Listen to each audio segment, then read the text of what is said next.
Welcome to Church Pulse Weekly. It's Carey Nieuwhof here. Solo this week, David Kinnaman will be back. He is the president of Barna, and it's my privilege along with him to bring you this show every single week for the last couple of years. And as the world changed, we added this show because we want to bring you the very latest. And you're in for a treat today. One of my favorite voices, well, generally, but especially during the pandemic, is Levi Lusko. He's going to be joining us in a couple of minutes. And speaking of things to join us for, have you yet registered you and your team for free for the Barna State of Your Church webcast? It's happening live on Tuesday, March 1st at 1 o'clock. I'm going to be there co-hosting with Nona Jones. David Kinnaman is going to be there. So will Andy Stanley, Bishop Claude Alexander, Ed Stetzer, Tara Beth Leach, Glenn Packiam, Scott Sauls, Jenny Wong Clayville, Randy Frazee, and a whole lot more. It's absolutely free. And we're going to try to get you new metrics for your church. We're going to talk about that. How do you measure even when all the old metrics probably weren't very helpful in the first place, but have kind of gone out the window? And we're going to talk about a lot more with some of the top leaders in the church today. So register for free at barna.com/stateofyourchurch. That's barna.com/State of Your Church. And Levi Lusko is the founder and lead pastor of Fresh Life Church, located in, are you ready for this? Montana. Levi, is that what they call it still? I just butchered that. Yes, Montana. Yes. Montana. Wyoming, Oregon, and Utah. He's a best-selling author of Through the Eyes of a Lion, Swipe Right, I Declare War, has a brand new book, The Last Supper on the Moon, which is already a bestseller. And Levi, welcome back. Carey, it is a pleasure. I'm exhausted just hearing you say any of that. I know, that's a lot of words for one guy. Sounds like a lot of work. No wonder I'm so tired. My partner in crime. Yeah, it's Monday, man. You know, I haven't preached in about a year, and I preached 2 weekends in a row. And like, I'm feeling Monday in a way that I haven't since I stopped preaching. It's crazy. Do you get that, the Monday crash? 11 in a row right now. I'm 11 in a row. Feeling it. But when I finish this Last Supper on the Moon series, I think I'll give myself 2 weeks of not preaching. I've decided that's my first quarter gift to me. It's kind of weird though. Okay, so let me ask you that question on content. Obviously, you work for 2 years of your life on a book, or however long this 2.5, yeah, exactly. 2.5, and then you preach it. That isn't autopilot, is it, when you've worked really hard on a life message? You know, it's different, Carey. Yeah. I've done it different. I was just telling a friend who's a first-time author who asked me, okay, I'm getting ready to plan my series out. What do I do? And I was like, I'm the worst person to ask because I've done it differently every time. I've done it where I very much preached 4 of the chapters and just basically preached the content of the chapters as sermons. Didn't love that. It was, of course, easier from a creation standpoint, but I'm my own worst enemy. So I tend to feel the worst when I do the easiest way. And so that felt uncreative and uninspired, even though really it was new content to the listener. Then I did it once where I wrote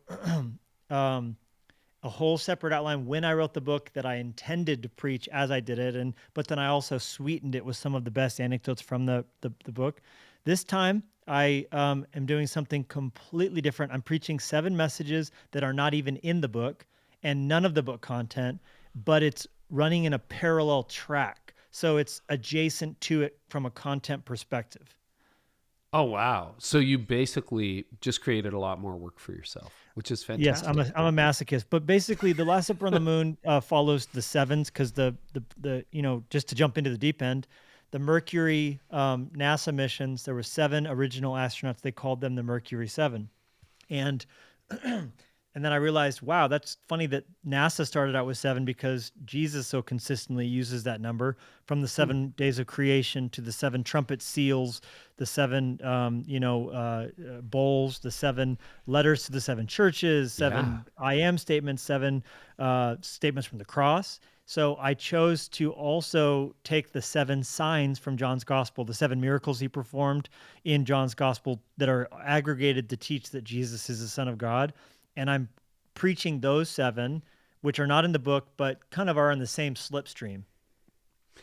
Fascinating. Have you found content production during the last few, that's the wrong way to say it, but sermon writing as you try to speak a fresh word in, has that gotten harder or easier for you over the Well, last I couple actually of think you years? used the exact right word. I know that some people bristle at such to connotate that the scripture is a product, but let's be Right. honest. We're talking to all pastors here. That's what it is. It is Mm, our product. I mean, I realize John Stott taught us to say, brothers, we are not professionals. However, Jesus said that I must be about my Father's business, and he said that the people in the kingdom at times are not as shrewd as those outside. So, I mean, from a very mm, pragmatic standpoint, we are in the business of content creation, that content being, of course, a fresh take on an unchanging message. If God didn't want new personality in his truth, and he would just give us the one Bible and that's it. He wants the preachers to bring their own perspective. John is not Peter, Peter's not Paul. So that's right. why God wants Carey and Levi and everyone listening. But so I'm not offended at all by the words content creation. And I do see that as being what we're stewarding. And that's my happy place. Of course, I Mm, tend to shine in that, finding a historical wrapper or using a metaphor that's kind of maybe not been used before. Because you could just say, "Hey, God loves people who do bad stuff," but when you say, "Hey, there's this father and he had two sons," now I feel it. And so to mm, me, that's what we're in. We're finding, like a bride would say, something old, something new. We're taking unchanging truth and we're bringing a new analogy to it. hmm. So you've been on a couple times on this show and then obviously on my podcast as well. And you Are you talked asking about, me which one I enjoyed more? yes, I I cannot am answer right that. now. Yes, But, cannot answer that. well, Which this of one's your shorter, children? so I do tend to like long form.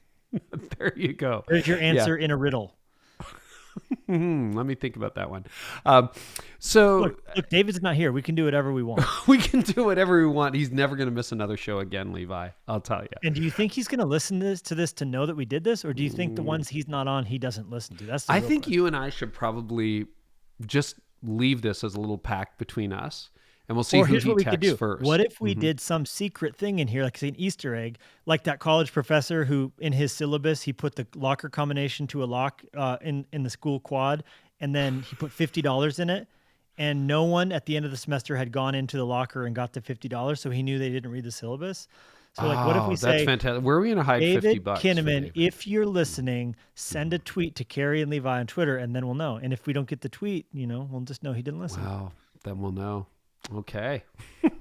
Busted. Busted. I'm never going to be invited back, Carey. That's what's real clear right now. Well, maybe one day when David's away, we'll have you back. Okay. That's a good plan. It's No, a you date. guys, you gave me the metaphor. I think the first year of the pandemic, we thought it was a marathon, and then someone handed me a bike, and like that's one of those moments. So here we are, year 3 of crisis leadership. How are the Luskos? How are you guys hanging in there? The Luskos are good. Turns out it was a decathlon, and I don't know how to shot put, but is what it is. What it is. Called Dan and Dave. Remember those Reebok commercials? Yeah, vaguely. Let's get them. It was Dan and Dave, these two like prolific decathletes, and they kind of were like the peekaboo street of decathlon. They got really popular in the 90s, and there was like a rivalry between them, and you'd see those commercials. But yeah, the Luskos are good. 2020 was horrific but important. Yeah. 2021 was beautiful but challenging, and I'm really Mm. believing for a double blessing in 2022, man. I'm believing for the outpouring of grace and some of the hard fallow ground breaking up God's been doing to sort of start to produce that hundredfold increase.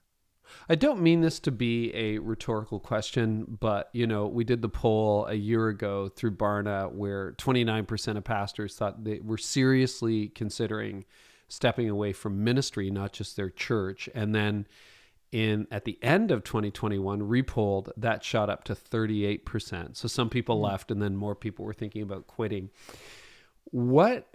Why haven't you quit? What is keeping you fresh into your Wow. calling? I love the way you asked that. Why haven't you quit? Like as though you were insinuating I probably should have. Um, what's that great Ruth Graham thing? Like, have you ever considered divorce? And she said, no, never divorce, but murder lots of times. Totally. It's like what quitting? No, but worse things than that. Yes. No, Carey, I don't know. I guess what's that Margaret Thatcher line? She said to Ronald Reagan during the Cold War, she said, "This is not a time to get wobbly." Kind of Mm, like I'm thinking to hmm. myself, first of all, being a pastor is such a privilege, such an honor. It's such Yeah. a, you know, we get to be there with people on their best days and worst days. And I always tell pastors, like, there is a lot of burdens to what we carry, but there's also so many blessings too.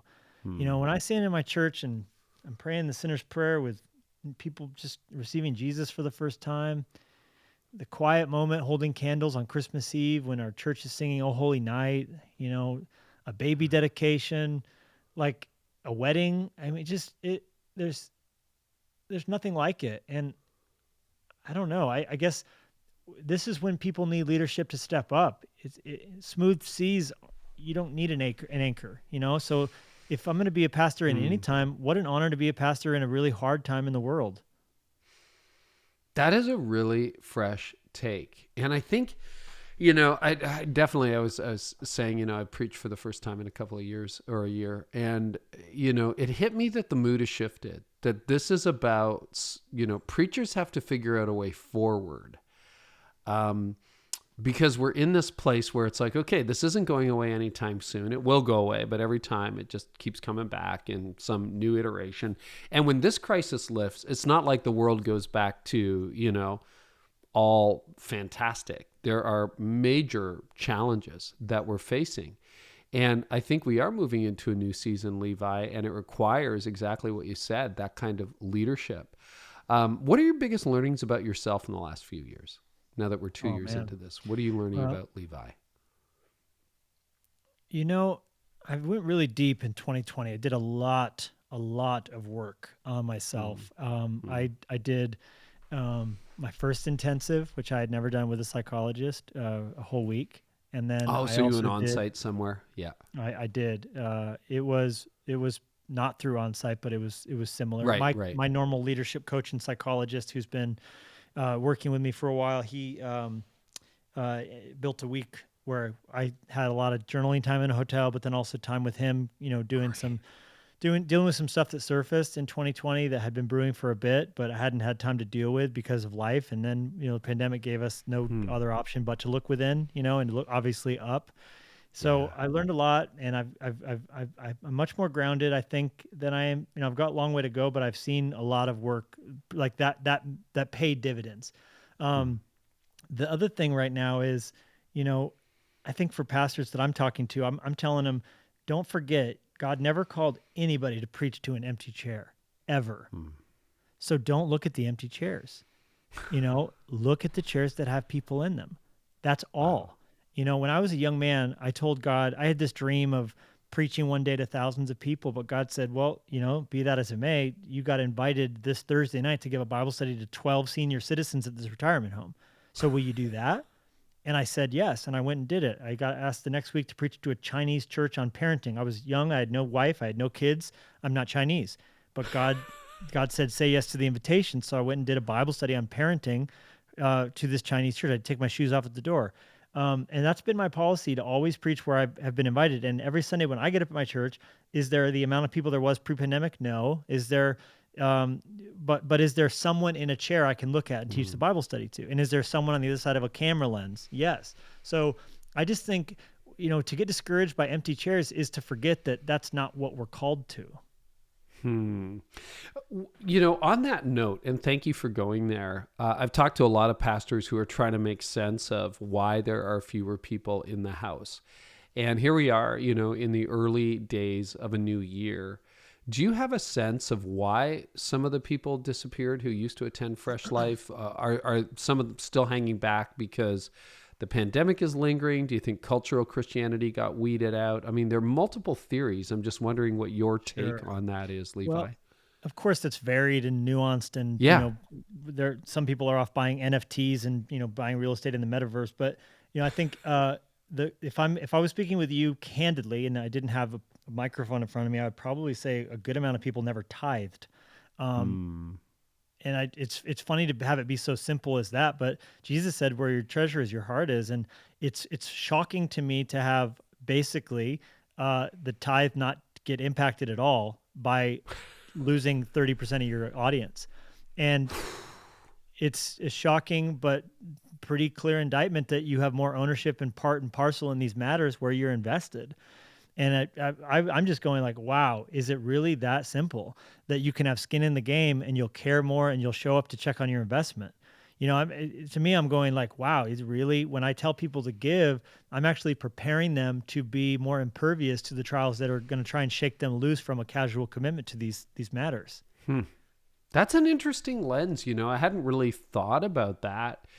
And that is somewhat verifiable too, right? If you see a It's donor. pretty empirical, Yeah, that it is. you give, you're more invested, you lose a baseline of shallow kind of, more commercial there to check it out. And if someone can, come and go and then find another church or not go at all, like that's pretty surfacey, but you start to give, you start to care. I mean, I check on my investments every day. I'm checking on my Schwab account every day. Why? Because I'm invested in it. And if I spend money on a boat, I'm going to go like, hey, we should go to the lake this weekend. Why? Well, I bought the boat. I might as well use it. And I think that tends to have sort of blunt force spiritual ramifications. Well, and it's that verse I've thought about 1,000 times, over my life. It's where your treasure is, there your heart will be also. And often we flip it and say, give from the heart. It's like, no. Give and your heart will follow. I think that's the difference, right? And I know for me, that's the best antidote to greed, because I can be greedy just like anybody. Sure, but it puts the more a I stake give, through the heart of idolatry too, right? But it's you don't want to pervert what I'm saying and turn it into some carnal. You want to buy a earthquake proof life, but right. Jesus did say you're building your heart on a foundation of stone or of rock, or of crushed rock, which is sand, or solid rock, which is granite. And I do think that the giving is a component in that for sure. So everything's changing and the gospel isn't, but our culture is moving swiftly. What are you rethinking about the model of church? I know one of the conversations we had in the last few years, you were exploring decentralized gatherings and having people gather in backyards and homes. What part of the model of church, if any, do you think is broken about the way we used to do it? And what are you rethinking right now as you try to reach more people in the future? Yeah, that's the question, isn't it? I guess where I'm at right now is not so much trying to find a new model as to actually get back to what really is the model. We're I was on a staff meeting yesterday with all of our staff and then a lot of our high level volunteers, and we were just in Acts 2:42, through 47, going, hey, what is it about bread? What is it about gathering? What is it about the table and the communion and the generosity? That's right there too, by the way. The growth, it all is that formula. So I guess I'm not really trying to find a new model so much as saying to those who are here, let's really go deep. We just are rolling out Rooted, which is a Mariners product. I'm sure you're familiar with it. We're doing that with our whole. We want everyone in the church to go through it eventually, but right now we're taking staff and volunteers through it. We're going to do a big Easter Lent. We've traditionally would start our year off with a New Year fast, but this year we chose, I felt like God really put it on my heart to do it in the Lent season instead. And there's kind of something better. People tend to already have their New Year, New You thing. Yeah. So the fast to me, it didn't feel as much like significant because it didn't point to anything. You got to the 21st day and you're at January 21 and it's like, okay. Whereas I feel like to have that be along with the Passion Journey and end on Good Friday with communion and launch into Easter, that felt really weighty to me. So we're doing that this year.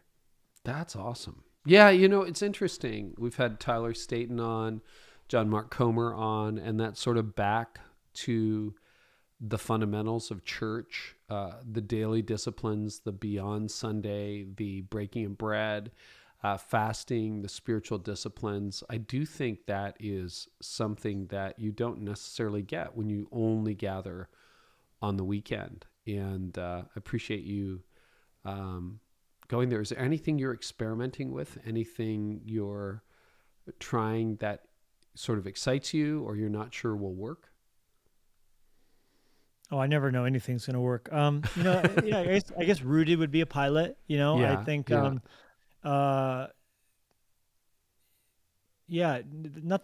nothing comes to mind at the moment. Of course, I've been very busy with this book release too. No kidding.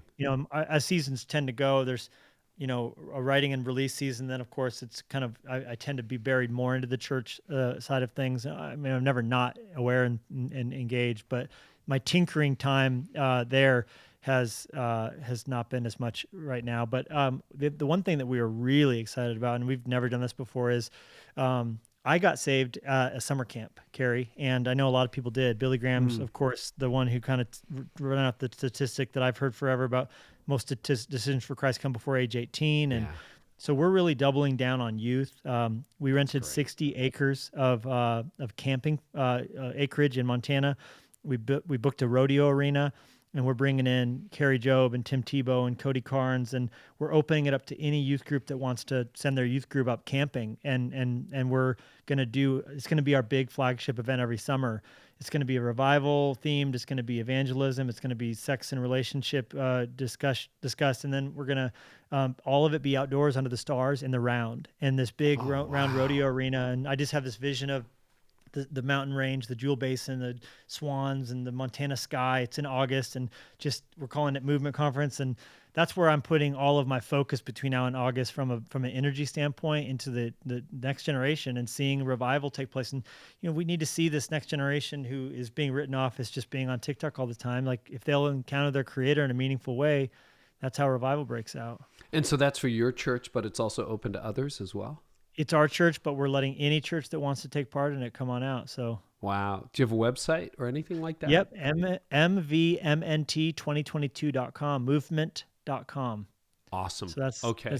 But the thing is, and the reason I think it's different is for us is, there's a lot of great youth conferences, but you tend to stay in a Holiday Inn. Yes. And there's nothing wrong with a Holiday Inn, but I remember, it was being under the stars. It was the campfire. It was, when I gave my life to Jesus, it was camping in the proper sense of the word. So when we can combine that experience that's very primitive in some way that touches some part of you, but then also had the large format gathering and the great speakers, et cetera, I think there's kind of an unstoppable formula to it. There's a business formula. You can't rethink work when you're at work.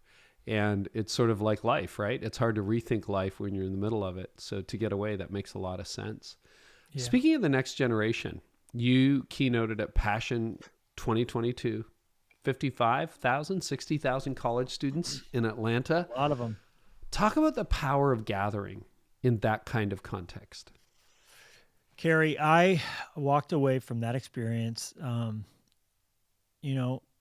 renewed in what the presence of God is like when it's multiplied out over a large group of people. I mean, there's indisputably something very significant and special, of course, about being able to reach someone. And I get a letter every day from someone who's been touched by a podcast or a YouTube archive or, of course, a book.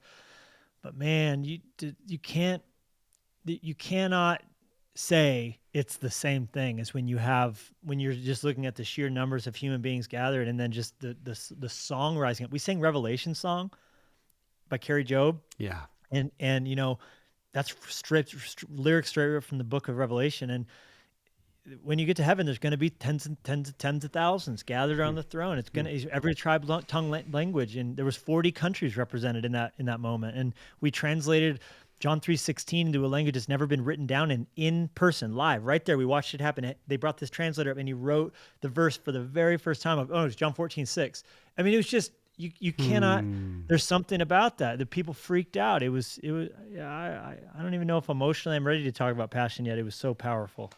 Yeah. Let's think about gathering, because, as I've been reflecting on it, a couple of years were isolated. Some of that was forced. Some of that is voluntary. In other words, I've kind of withdrawn. I'm on my device. I'm doing things remotely. I'm buying JPEGs. I'm buying JPEGs. Yeah. Are you into NFTs? I am not, actually. No, I'm thinking about it. I like to make fun of it.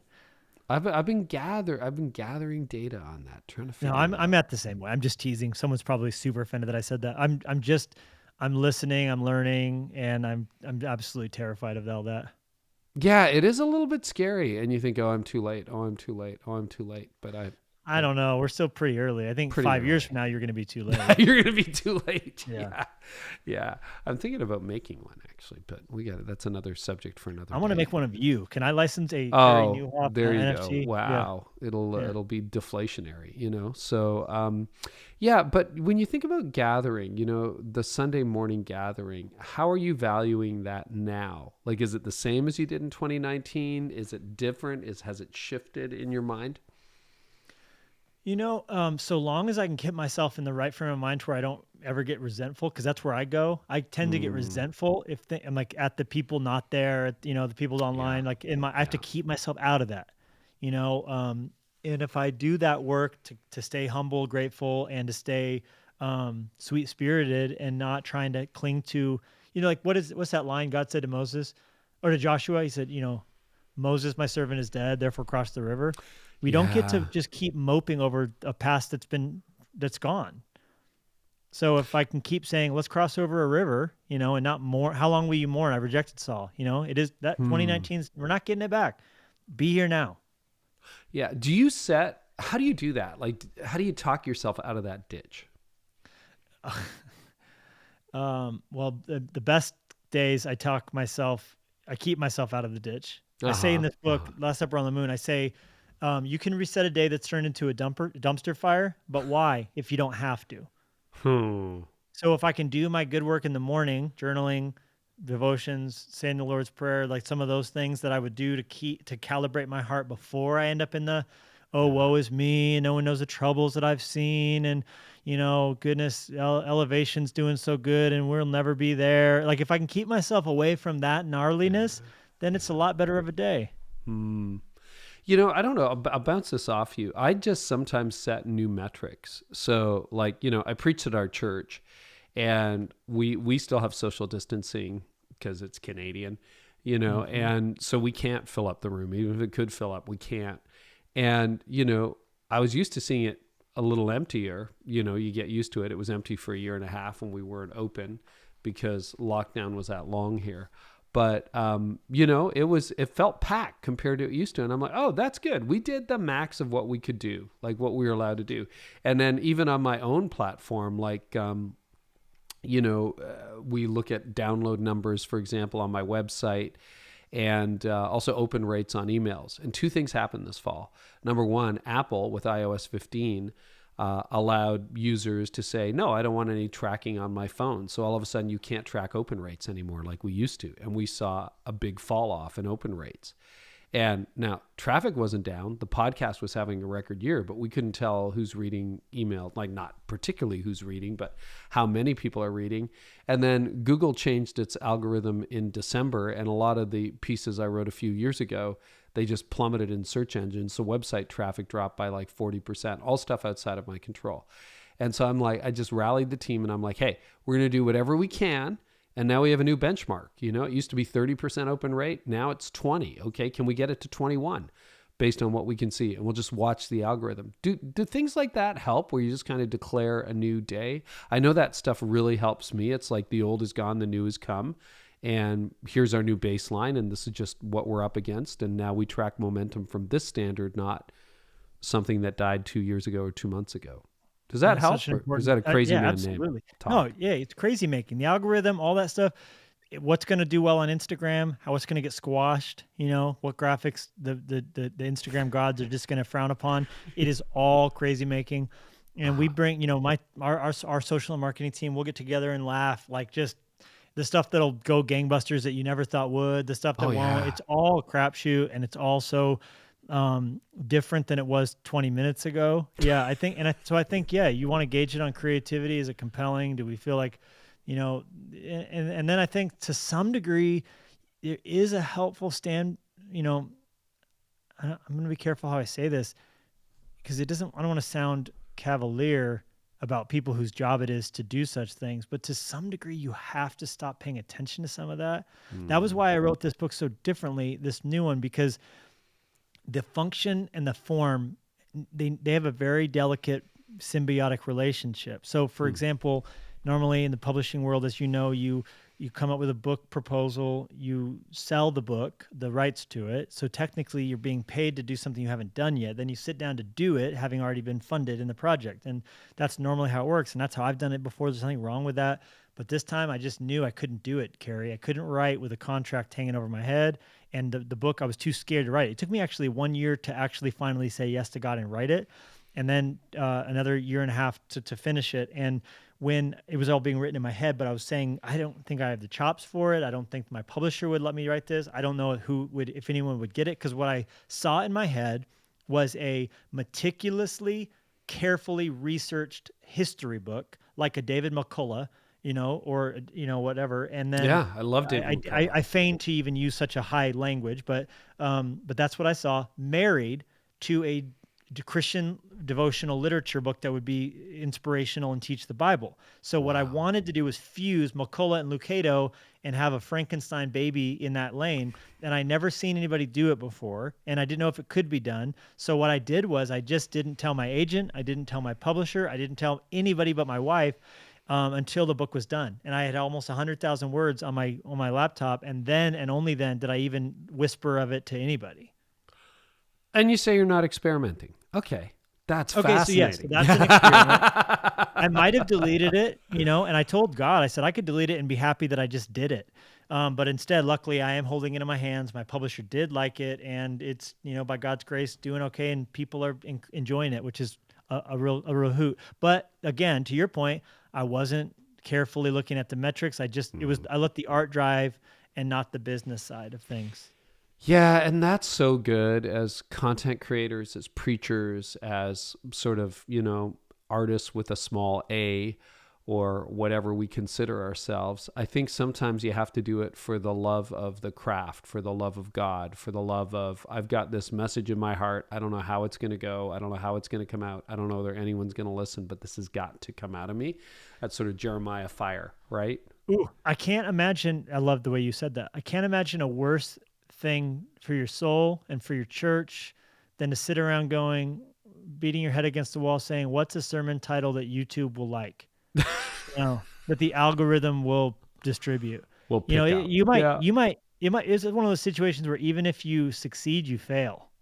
Yeah, because you've sold a little bit of your soul, a little piece of real estate. Maybe not even a little bit. Maybe not even a little bit. Maybe. I think we have to say, what is God saying, and then that's it. Oh, okay. Tell us a little bit more about Last Supper on the Moon. So it is like a really, I can't wait to get my hands on it, Levi. It just came out, brand new book. And so it is the story of the lunar mission, and you use it as a metaphor to talk about. A little bit, yeah. Explain. Yeah, so this what's fun about it, I like to show people, I don't know if anybody can watch this, but this right on here YouTube, guys. is just the footnotes. So this is how many pages of just endnotes there are. So I have a big bibliography for this book. And so I went and did a lot of research so I could really understand from Mercury to the moon landing. And then, okay, let me begin here. The book starts with Buzz Aldrin taking communion on the moon, which happened in 1969. A lot of people have heard that or maybe not heard that before, but that's just where the metaphor opens up. And within the cascading, kind of stories of astronauts, which means star sailors, setting, sail on the ocean of space, is this mixed metaphor of Jesus and his bloody death on the cross to save us from our sins. And then beyond that, to save us from ourselves and to help us conquer inner space by looking up and remembering the power of a God who created all of the outer space. And Psalm 8 juxtaposes both of those. When I consider the heavens, the work of your hands, the sun, the moon, the stars, what is man? So you have inner space, what is man? That most basic of all questions. Who am I? What am I here for? What's the point?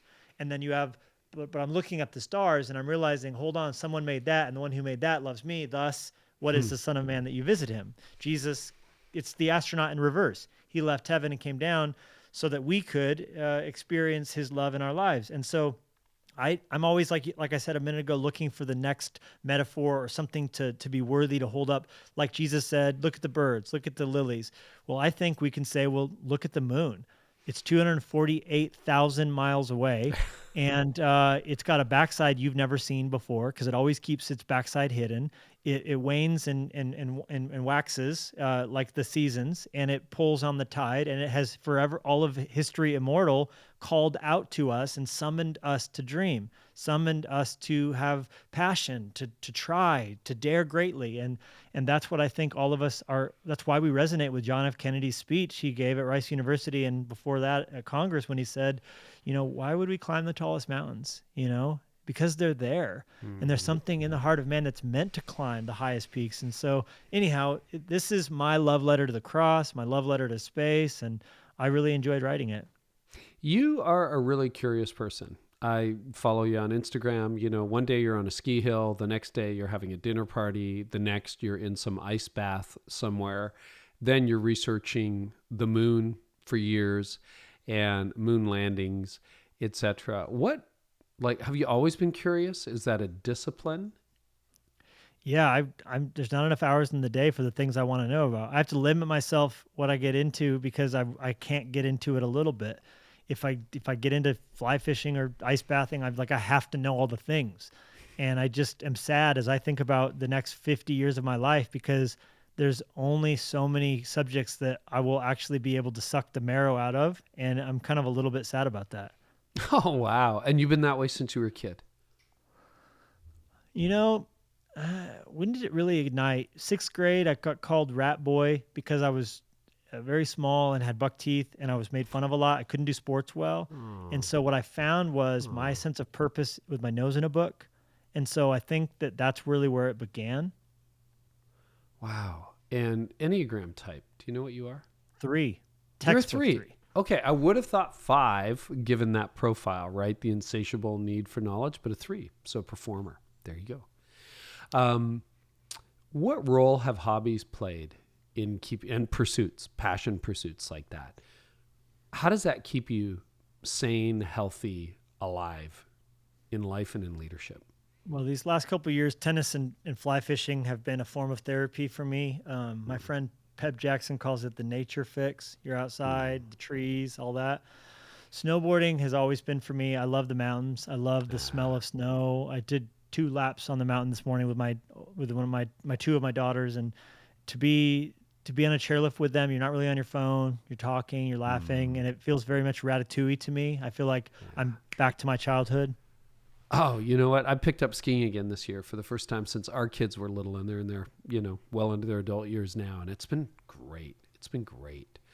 It's wonderful. It's there's nothing about it I don't like. I love the pre-culture. I love this. You walk into a ski lodge and it's that instant, unmistakable smell of wood, sweat, and chili. 100%. That's what every ski lodge is. That's totally it. And it was even I did a run last night with some friends, and I'm like, gosh, I haven't been on this run since I was my kids were 13, 14. And it's nostalgic. It's wonderful. And then even, at my stage, it's like, oh, my body remembers how to do this. You reach your 50s and your friends stop doing things. It's like, no, I'm going to start doing things. I think I love it. Did you do night skiing? You said last night. Yeah, night skiing. Yeah, we can do night skiing. We don't have huge mountains near us. We have, about a half hour away, there's the best ski hill north of Toronto. It's not saying much, but yeah, we can do that. And it's a 25-minute drive from my house. So it's beautiful. Yeah, which is great. Levi, final word for church leaders today. Anything you'd say to encourage our sisters and brothers? Read a book. Go read a book. Go get in a hammock and read a book. It'll be good for your soul. Go read a John Grisham novel. Go read a C.S. Lewis book. And then read the Apostles' Creed and remember how good it sounds to nail down what you believe. And don't take yourself so seriously. Don't overthink it. Have fun. It's really fun to preach. Remember how you felt the first time you played baseball. This is just get back to that. That's a good word. The book is called Last Supper on the Moon, available everywhere you buy books. And to track with you, you're pretty active on Instagram. Any other socials that people will find you on? There's people that post things for me on the other ones. The only one I ever really open up is Instagram. Yeah. Same. Levi, you're a joy. Thanks so much for your friendship. Thanks for your leadership. And thanks for being with us today. Appreciate you, Carey. And the absent seat of David. And the absent David. We'll be watching. We shall Twitter raise our for glasses in his honor and look for his tweet on Twitter. Hear, hear. Well, thank you so much, leaders, for joining us on Church Pulse Weekly. Make sure that you join us on March 1st because David will be there. We're quite sure. Tuesday, March 1st, 1 o'clock. I'll be hosting, along with Nona Jones, something that we call the State of Your Church. You can register for free at barna.com/state of your church. Andy Stanley's going to be there. Who else? Jenny Wong Clayville, Ed Stetzer, Glenn Packiam, many others. And it's free, so bring your team. The barna.com, go to barna.com/state of your church. We'll catch you next time on Church Pulse Weekly.